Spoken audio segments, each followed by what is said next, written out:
कपिश जी, क्या आपको लगता है कि कांग्रेस ने जिस ढंग से प्रतिक्रिया दी, एक बेसिक डिफरेंस मैं बता दूं क्या है जिसके लिए इतनी चर्चा हो रही है। अखिलेश यादव और ममता बनर्जी, मैं दोनों को एक नाव पर रखता हूं। दोनों ने पहले दिन से एक बात की पैरवी की, जिस राज्य में जो मजबूत दल है वही नेता होगा, स्टीयरिंग उसी के पास रहेगा। बाकी राष्ट्रीय दल हो, अंतर्राष्ट्रीय दल हो, अखिल ब्रह्मांड का दल हो, 100 साल पुराना हो, 200 साल पुराना हो, उससे कोई फर्क नहीं। जिस दल की पास शक्ति है जिस राज्य में, वही लीड करेगा। अखिलेश यादव और ममता बनर्जी, ये स्टैंड। ठीक, कांग्रेस इसी स्टैंड को वॉयलेट कर रही है उत्तर प्रदेश में। वो कह रही हास्यास्पद है, एक इतनी बड़ी पार्टी को एक रीजनल पार्टी सीट अलॉट करेगी। क्या आपको लगता है ये तनाव, ये उस पड़ाव, अरे रुक जाओ भाई, तो क्या उस पड़ाव पर आ रहे हैं दोनों दल कि भाई तू अपना रास्ता देख ले, मैं अपना रास्ता देख लूं?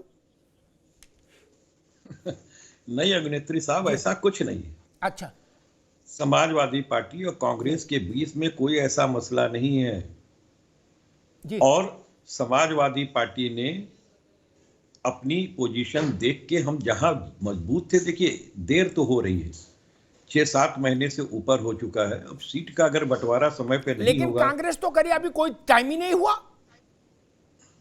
नहीं, वो तो खैर अभी कहां टाइम हुआ, इलेक्शन की घोषणा हुई क्या? हम लोगों का अलग अलग दल है, हम लोग की सोच अलग अलग है, नीतियां अलग अलग है, संगठन में तजुर्बा अलग अलग है जी, ठीक। लेकिन सब कुछ जो है इस देश और लोकतंत्र और संविधान के लिए एक साथ है जी। और हम ये समझते हैं कि देखिए किसी एक व्यक्ति का बयान, किसी पार्टी का बयान तो नहीं हो सकता है। और निश्चित तौर पे हम आपको ये कह सकते हैं कि हमारे राष्ट्रीय अध्यक्ष और कांग्रेस के राष्ट्रीय अध्यक्ष ही कोई निर्णय अंतिम ले सकते हैं और हम अंत तक यही कहेंगे।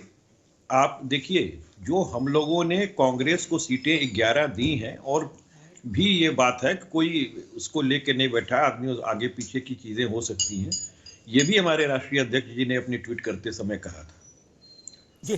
तो 11 सीटें अगर हम दे रहे हैं तो कांग्रेस भी ऐसा नादान पार्टी नहीं है कि वो जानती नहीं है। भाई ये तो सत्यता है ना कि उत्तर प्रदेश में किसकी क्या हकीकत है, लेकिन हम जब एक साथ आते हैं तो हम सारे लोगों की एक हकीकत होती है। कोई भी उम्मीदवार जीतेगा वो टीम इंडिया का जीतेगा, वो कांग्रेस का भी कहलाएगा, सपा का भी कहलाएगा, रालोद का भी कहलाएगा, हम सब मिलकर उसे जिताएंगे। इसलिए हम लोगों ने 11 सीटें दी हैं और बाकी टिप्पणी लूंगा, बाकी उस पे और भी बातें हो सकती हैं। अनुभव चक के पास चलूंगा, लेकिन एक बात जरूर कहूं, सारा ठीकरा मीडिया के ऊपर फोड़ना छोड़ दो। ये स्टाइल पुरानी हो गई, अब इसमें दम नहीं बची, झस नहीं बची इस स्टाइल में। ये पिट गई, लुट गई स्टाइल, छींची हो गई। एक उदाहरण देता हूं, मैं क्यों ऐसा बोल रहा हूं। जब ये कहा कि बिहार में खेला होने जा रहा है तो बड़े बड़े नेताओं ने क्या कहा, भाजपा के इशारे पर फलाने फलाने लोग नाचने लगे, आदरणीय नीतीश जी, लालू जी का गठबंधन ग्रेनाइट चट्टान सा एक है, हिमालय सा एक है, और उसमें कांग्रेस भी शामिल है एवरेस्ट की चोटी की तरह। और क्या हुआ 24 घंटे में, दहतेरे की दह सटासट हो गया ना। तब बड़का बड़का नेता फुदक रहे थे, करे थे, भाजपा के इशारों पर नाच रही है मीडिया, गठबंधन एक अटूट है। हमें पता था कि उधर पूरी बात तय हो गई, अटूट का है भैया। अब वही हुआ, रोहित बाबू गलत तो नहीं कह रहा।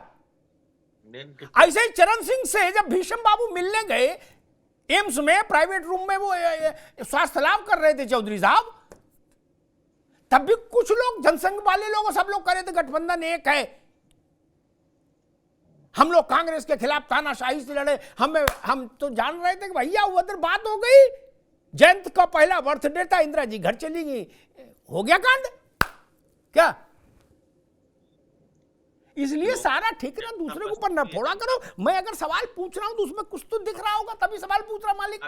अगर मैंने अविनाश पांडे का जिक्र किया तो ऐसा ना हो कि कल नीतीश जैसी स्थिति हो जाए।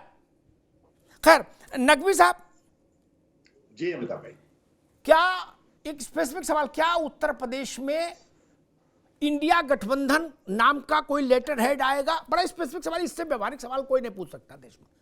एक लेटर हेड छपाया जाएगा जिस पे लिखा होगा इंडिया गठबंधन, उसमें हैंड पंप साइकिल, हाथ सब बना होगा और वो लिस्ट जारी करेगा। जो कांग्रेस कह रही है उसका समझ मुझे ही आ रहा है। वो कह रहे हैं तो सपा की लिस्ट है, इसका क्या मतलब गठबंधन से? गठबंधन लिस्ट जारी करेगा तो गठबंधन तो ऐसी लिस्ट जारी करेगा नहीं। क्या ऐसा होगा? आप हाँ ना बोलिए, मैं सपा से भी पूछ लूं और इनसे भी पूछ लूं, रोहित अग्रवाल से भी। जी, फिर भाजपा। अमिताभ भाई जी। आपका जर्नलिज्म जितना पुराना है और अगर आप ये सवाल पूछ रहे हैं तो इतना मासूम सवाल तो नहीं हो सकता, ये आप भी जानते हो और हम सब भी जानते हैं। दूसरी इसके ना महत्वपूर्ण बात यह है कि जो बात कही अविनाश पांडे जी ने वो सिर्फ यही कही है कि जब तक आपस में बैठ करके गठबंधन में बात नहीं हो जाएगी, वार्ता नहीं हो जाएगी, उसी के बाद जो है वो लिस्ट जारी होगी। ये लिस्ट जो है आपस में वार्ता करके नहीं जारी हुई है, इसमें उन्होंने क्या गलत कहा? नहीं, उन मित्र, मैं शब्दों को सुनता हूं और ध्यान में रख लेता हूं। भाई बात पूरी आ जाए क्योंकि हमको बोलने का मौका बहुत छोटा मिलता है। जी आप तो बहुत आराम से बोल लेंगे जी। अभी तो वो जो है वो उन्होंने ये बात कही है, ये बात सही भी है कि जब गठबंधन हो रहा है तो आपस में बैठ करके जब तय हो जाएंगी सीटें, उसके बाद में फिर जो है वो जाहिर सी बात है लिस्ट जारी कर दी जाएगी, कौन कहां से लड़ रहा है कहां से नहीं लड़ रहा है, ये एक बात हो गई। तीसरी जो सबसे महत्वपूर्ण बात है वो कपिश जी कह रहे हैं, वो बार बार ये बात कह रहे हैं कि तय कौन करेगा? तय करेंगे अखिलेश जी करेंगे और खड़गे साहब करेंगे। वो लोग आपस में बैठेंगे, कमेटी आपस में बैठेगी, तय करेगी। हो सकता है जो लिस्ट आई हुई है एज इट इज रह जाए लिस्ट, और हो सकता है ये ना भी रहे। देखिए हम लोग का गठबंधन है, विलय नहीं है। ऐसा नहीं है कि पार्टियों का विलय हो रहा है और उसके अंदर कोई निकल के आ रहे हैं। गठबंधन है। हमारी कोई बात जो है वो अगर कपिल जी को बुरी लगेगी तो वो यहीं के बैठ कर कहेंगे ये जो है बेसिर पैर की बात कर रहे हैं। अब आप कहिए कि कांग्रेस में और सपा में झगड़ा हो गया, झगड़ा थोड़ी हो गया है। नहीं, हमारा तो प्यार है, ये प्यार का झगड़ा है, ठीक है, ये कोई विलय थोड़ी हुआ। नहीं, ये मोहब्बत है। बात हम ऐसी बोलेंगे तो निश्चित रूप से कपिल जी जो है यही तो, और कपिल जी बोलेंगे तो हम भी बोलेंगे। यही तेजस्वी और नीतीश कह रहे थे, वो पार्टियों की मर्यादा पगला गए हो आप, चाचा भतीजे हैं। तेजस्वी को तो आगे बढ़ाना है, नीतीश जी कह रहे थे, अब हमको क्या करना है? जुट्टे, तेजस्वी को तो आगे बढ़ाना है, अब बढ़ाते बढ़ाते भाजपा में चले गए। ऐसा ना बताओ महाराज, वो तो अपने आप में बहुत बड़ा खेला है। आप बिल्कुल सही कह रहे थे। ऐसा ना बताओ कि गठबंधन जिनके बारे में हमारे माननीय प्रधानमंत्री जी ने उनको कहा था कि अंतर्राष्ट्रीय लेवल के ऊपर जो है वो भाई ठीक नकवी साहब, ठीक है, आज अंतर्राष्ट्रीय लेवल के भैया ठीक है। सारी बातें नेता लोग अपने सर्टिफिकेट अपने छापते और खुद ही मोहर मार के दस्तखत अपने नाम जारी कर लेते हैं। हमने ऐसे ऐसे विद्रूप रंग देखे कपिश बाबू, सच में, इसलिए मुझे भरोसा थोड़ा नहीं कि आप लोगों का कहीं पे ज्यादा। अहमद पटेल से मिलने गए अजीत सिंह, नरसिंह राव की सरकार का मसला था, बात तय हो गई। क्या तय हुई वो या नहीं बताऊंगा, वो ठीक नहीं बताना। क्या डिलीवर हो गया जो कुछ कहा गया? क्या वो सीधे गाड़ी लेके मायावती जी के घर चले गए, वहां टीवी पे ऐसे विक्ट्री बनाया, बोले राव सरकार को हटाएंगे। क्या ढूंढते फिरे लोग अजीत सिंह को? ये सियासत है नहीं, इसलिए इतना भी भर गारंटी नहीं लो महाराज। कहीं कुछ चल रहा है तो तभी ना कोई पूछ रहा है। खैर, अनुभव चक, क्या भारतीय जनता पार्टी को लगता है कि अभी जो उत्तर प्रदेश में जो अलायंस है आपके खिलाफ, जो पोजीशन का अलायंस है, उसका स्वरूप अभी बदल सकता है?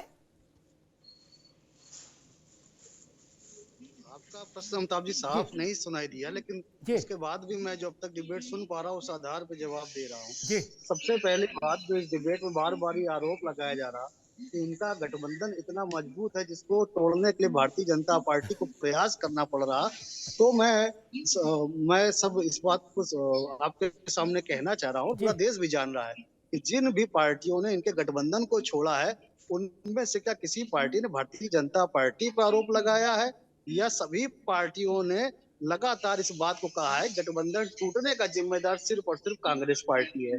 तो बार बार भारतीय जनता पार्टी के ऊपर आरोप लगाने की जगह ये लोग अपनी तरफ ध्यान दें कि इनके गठबंधन में कमजोरी कहाँ पर है, क्यों सब पार्टियां इनको छोड़ छोड़ के चली जा रही हैं। लगातार इंडी गठबंधन की इतनी बैठकें जो हुई थी उसमें क्या ऐसी कमी रह गई जो गठबंधन के दलों को ये जोड़ने में सफल नहीं हो पाए और एक एक करके दल इंडी गठबंधन से किनारा करने लगे। जहां तक बात उत्तर प्रदेश में हो रही है। उत्तर प्रदेश के अंदर सभी को पता है अमिताभ जी कि 2019 में जो सबसे बड़ा गठबंधन संभव था समाजवादी पार्टी, बसपा और राष्ट्रीय लोकदल का, वो हो चुका है और उसका परिणाम क्या रहा वो भी देश की जनता से छुपा नहीं हुआ है। तो ये अपने मुगालते में है तो बने रहे कि इनके गठबंधन से भारतीय जनता पार्टी को कोई प्रभाव पड़ने जा रहा है, उससे भारतीय जनता पार्टी को कोई प्रभाव नहीं पड़ने जा रहा। हाँ, ये बात जरूर है कि इस गठबंधन में शामिल सभी दल कहीं ना कहीं ये प्रयास कर रहे हैं कि एक दूसरे को लंगड़ी लगाकर कैसे आगे बढ़ जाए और दूसरे दल को समाप्त कर दे, जिससे उसका वोट भी उनके दल में शामिल हो जाए। ये प्रयास करते लगातार दिखलाई दे रहे हैं और परिवारवादी दल लगातार ये प्रयास कर रहे हैं कि उनके जो उनका वर्चस्व परिवार में है उसको चैलेंज देने वाला अगर कोई व्यक्ति है तो उसको किस तरीके से किनारे पर लगाया जाए, हाशिए पर डाला जाए। और ये बात भी सबको दिखाई दे रही है और उसी का जो जीता जागता परिणाम है वो शिवपाल यादव जी हैं। उनको हिल्ले लगाने का काम किस तरीके से कर रहा है वो उत्तर प्रदेश की जनता को दिखाई दे रहा है। नहीं, आपको अचानक से चाचा शिवपाल के प्रति इतनी गहरी संवेदना क्यों आ गई भैया अनुभव जी? नहीं, अमिताभ जी, हमें ठीक है, शिवपाल जी पुराने नेता हैं और सम्मानित नेता हैं, बड़े पुराने नेता हैं, उन्होंने दल में काम करा है और लगातार वो बेचारे अपनी सफाई देते नहीं थकते कि हम परिवार के प्रति, पार्टी के प्रति वफादार हैं। हम पर मुरली मनोहर जोशी जी के बारे में बता नेता मानते हैं, लेकिन उसके बावजूद वो पूछ रहा है कि मुरली मनोहर जोशी के बारे में बताओ। कलराज मिश्रा जी के भी बारे में नहीं बताएंगे, उनको रमापति राम त्रिपाठी जी के भी बारे में नहीं बताएंगे जी, ना बताएंगे, अडवाणी जी के बारे में भी नहीं बताएंगे, ये मुरली मनोहर जोशी साहब के भी बारे में नहीं बताएंगे और उनको मीडिया में कहीं बयान देते नहीं जा रहा है। लेकिन जिस तरीके से विचारों को स्टूल पे बैठाला जाता है, कभी सोफे के हत्थे पे बैठाला जाता है और वो व्यक्ति लगातार सड़कों पर रहकर समाजवादी पार्टी को मजबूत करने का प्रयास कर रहा है। स्टूल पे किसको बैठाना गया, किस तरीके से किनारे लगाया, कहीं ना कहीं उसकी चर्चा जो है यहाँ पे कर दी मैंने। बाकी आपकी पार्टी का आंतरिक मामला है, आप सोफे के हत्थे पे बैठा लिए, चाहे सोफे पे बैठा लिए, खड़ा रखिए, हमको उससे क्या लेना देना। सोफा स्टूल छोड़ो यार, बैठने वाले को तकलीफ नहीं, आपको क्या को तकलीफ है? बैठने वाले को तकलीफ नहीं है, उस साइकिल की डंडा बैठे, सोफा बैठे, उसकी मर्जी। कपिल बाबू, लेकिन एक बात बताइए, एक बुनियादी सवाल है, ये बात ऐसे नहीं कि अनुभव जी ने कि इसलिए विधानसभा चले क्या तो सारे वक्ता शिवपाल जी के लिए चिंता व्यक्त करते हैं, शिवपाल जी की मौजूदगी में, अखिलेश जी की मौजूदगी में, क्या कुछ मसला है क्या? कहीं कुछ बार बार क्यों उन्हीं की जो मुख्यमंत्री से लेकर हर आदमी कहता है कि भाई चाचा देख लो, उधर कुछ नहीं मिलेगा, समय रहते फैसला कर लो, नहीं बाद में पछताओगे। ये शिवपाल जी बेचारे हैं, ये भाव क्यों क्रिएट किया जा रहा है? ये किसने क्रिएट किया है जी? वो समाजवादी पार्टी के अभिन्न हिस्सा रहे हैं और रहेंगे। वो हमारे राष्ट्रीय महासचिव हैं, उनके द्वारा ही अभी घोषित चुनाव जो हुआ था पूरा का पूरा संचालन उन्हीं के हाथ में था और अभी आने वाले चुनाव में उन्हें महत्वपूर्ण भूमिका अदा करनी है। और सिर्फ 1 महीने आप रुक जाएंगे तो उससे बहुत सी चीजें क्लियर हो जाएंगी, क्योंकि राजनीति में बहुत कुछ चीजें समय से पहले नहीं कही जा सकती, उसके लिए वक्त का इंतजार करना पड़ी। आप तो मूर्धन्य पत्रकार हैं, आप इन सब बारों में मुझसे ज्यादा जानते हैं। मैंने तो आपको सुन करके राजनीति सीखी है, इसमें कहीं दो राय नहीं, आपको आज से नहीं सुन रहे हैं। तो और जहां तक रह गई बात चक साहब की, तो चक साहब जो है अपनी अंतरात्मा में कभी झांकते ही नहीं है कि कलराज मिश्रा जी का क्या हुआ, अडवाणी जी का क्या हुआ, मुरली मनोहर जोशी साहब कहाँ चले गए, रमापति राम त्रिपाठी जी कहाँ चले गए, जो उत्तर प्रदेश के लिए एक बड़े खंबे हुआ करते थे वो कहाँ पड़े हैं, जो देश के लिए बड़े खंबे हुए करते थे वो कहाँ पड़े हैं।